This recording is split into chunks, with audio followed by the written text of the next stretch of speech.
ಕಾಂಗ್ರೆಸ್ನಿಂದ ಕರ್ನಾಟಕ ಬಚಾವ್ ಆಂದೋಲನ ಮಾಡಬೇಕು ಅಂತ ಹೇಳಿ ಸಂಸದರು ಟೀಕೆ ಮಾಡ್ತಾರೆ. ಯಾವ ಪುರುಷಾರ್ಥಕ್ಕೆ ಮಾಡ್ತಿದ್ರು, ಏನು ಕೊಡುಗೆ ಕೊಟ್ಟಿದ್ದಾರೆ ಸಿದ್ದರಾಮಯ್ಯವರು, ಸಚಿವರು, ಶಾಸಕರು ಚಿಕ್ಕಬಳ್ಳಾಪುರಕ್ಕೆ ಅಂತ ಬಹುಶಃ ಅವರಿಗೆ ಈ ಕೊರೋನಾ ಸಂದರ್ಭದಲ್ಲಿ ಅವರು ನಡ್ಕೊಂಡಿರೋ ರೀತಿಯಿಂದ ಇನ್ನೂ ಹೊರಗೆ ಬಂದಿಲ್ಲ. ಅವರು ಏನು ಕೊಡುಗೆ ಕೊಟ್ಟಿದ್ದಾರೆ ಅಂತ ಅವ್ರೇನು ಕೊಡುಗೆ ಕೊಟ್ಟಿದ್ದಾರೆ? ಇವತ್ತು ಏನೆಲ್ಲ ಸಮಸ್ಯೆಗಳು ಇವತ್ತು ಹುಟ್ಟಾಕಿದ್ರು. ಇವತ್ತು ರೋಪ್ವೇ ಏನು ಮಾಡಿದ್ರು ಅವರು? ಬರೀ ಅದಕ್ಕೆ ಶಂಕುಸ್ಥಾಪನೆ ಮಾಡಿಬಿಟ್ರೆ ಆಗೋಯ್ತಾ? ಏನೆಲ್ಲ ಇವತ್ತು ಅರಣ್ಯ ಇಲಾಖೆ ಒಂದು ಅನುಮತಿಗಳು, ಆ ಜಮೀನಿನ ಸಮಸ್ಯೆಗಳು, ಮೆಡಿಕಲ್ ಕಾಲೇಜ್ದು ಯಾರು ಇವತ್ತು 320 ಕೋಟಿ ಎಷ್ಟು ಹಣ ಕೊಡಿಸಿರೋದು ಮೆಡಿಕಲ್ ಕಾಲೇಜ್ಗೆ? ಅವರು ಯಾವುದೇ ರೀತಿ ಸರ್ಕಾರದ ಆಡಳಿತಾತ್ಮಕ ಅನುಮೋದನೆ ಇಲ್ದಿರ ತಮ್ಮ ಮನಸ್ಸೋ ಇಚ್ಛೆ ಸಂಬಂಧಪಟ್ಟ ಸಚಿವರಾಗಿ ಅವರಿಗೆ ಅದನ್ನು ಅನುಮೋದನೆ ಮಾಡಿಕೊಂಡು ಅದಕ್ಕೆ ಅನುದಾನ ಒದಗಿಸುವಂಥ ಒಂದು ಇದರಲ್ಲಿ ಯೋಗ್ಯತೆ ಇರಲಿಲ್ವ ಅವ್ರಿಗೆ? ಅದರಿಂದ ಕೇಳಿ, ಆಸ್ಪತ್ರೆಗೆ ಅವರೇ ಸಚಿವರು, ಅವ್ರದ್ದೇ ಇಲಾಖೆ, MRI ಕೊಡ್ಸೋಕ್ಕೆ ಯಾಕಾಗಿಲ್ಲ ಅವ್ರ ಕೈಗೆ? ಇವತ್ತು ನೋಡ್ಕೊಂಬನ್ನಿ, ಕಟ್ಟಡ 8 ಕೋಟಿ ಚಿಲ್ಲರದಾಗ್ತಾ ಇದೆ, 12 ಕೋಟಿ MRI ಆಗ್ತಾಯಿದೆ.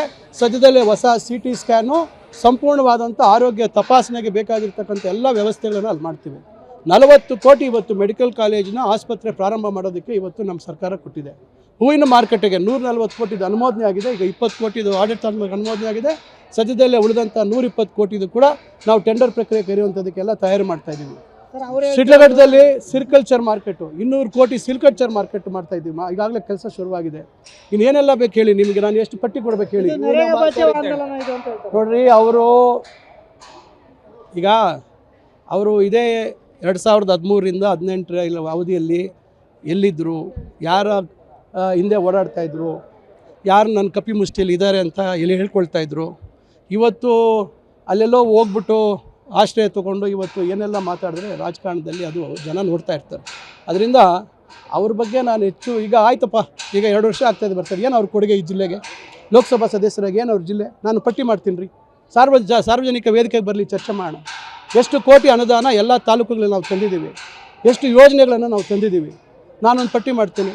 ಶಿಡ್ಲಘಟ್ಟದಲ್ಲಿ ನಿಮಗೆ ಗೊತ್ತಿದೆ, ನಿಮ್ಮ ಕಣ್ಣು ಮುಂದೆ ನಾವು ಏನೆಲ್ಲ ಮಾಡಿದ್ದೀವಿ ಅಂತಕ್ಕಂಥದ್ದು ಹೇಳಿದ್ದೀವಿ. ಅವರು ಈ ಪ್ರಭಾವಿ ಸಚಿವ ಎಲ್ಲ ಮುಖ್ಯಮಂತ್ರಿಗಳನ್ನು ಜೋಬಿಲಿ ಇಟ್ಕೊಂಡು ರೀತಿಯಲ್ಲಿ ನಡ್ಕೊಂಡ್ರಲ್ಲ, ಏನು ಅವ್ರ ಕೊಡುಗೆ? ನಮ್ಮ ಚಿಂತಾಮಣಿ ತಾಲೂಕಿಗೆ ಏನು ಕೊಡುಗೆ? ಶಿಡ್ಲಘಟ್ಟಕ್ಕೆ ಏನು ಕೊಡುಗೆ ಅವ್ರದ್ದು? ಬಾಗೇಪಲ್ಲಿಗೆ ಏನು ಕೊಡುಗೆ ಅವ್ರದ್ದು? ನಾನೊಬ್ಬ ಜಿಲ್ಲಾ ಮಂತ್ರಿಯಾಗಿ ಎಲ್ಲ ತಾಲೂಕುಗಳಿಗೂ ನಮ್ಮ ಸರ್ಕಾರದಲ್ಲಿ ನಾವು ಮಾಡ್ತಾಯಿದ್ದೀವಿ. ಇವತ್ತು 8,000 ಎಕರೆಕ್ಕಿಂತ ಹೆಚ್ಚು ಇವತ್ತು ಕೈಗಾರಿಕೆಗಳು ಈ ಜಿಲ್ಲೆಯಲ್ಲಿ ಆಗುವಂಥದ್ದಕ್ಕೆ ನಾವು ಎಲ್ಲ ಕ್ರಮ ತೆಗೆದುಕೊಂಡಿದ್ದೀವಿ. ಹಿಂದೆ ಆಗಿರ್ತಕ್ಕಂಥದ್ರ ಬಿಟ್ಟು ಅದ್ರ ಮೇಲೆ ಸುಮಾರು 6,000 ಎಕರೆ ನಾವಿವತ್ತು ಕೈಗಾರಿಕೆ ಮಾಡಬೇಕು ಅಂತ. ಏನು ಅವ್ರ ಕೊಡುಗೆ? ಚಿಕ್ಕಬಳ್ಳಾಪುರದಲ್ಲಿ ಎಷ್ಟು ಎಕರೆ ಇದೆ ಕೈಗಾರಿಕೆಗೆ?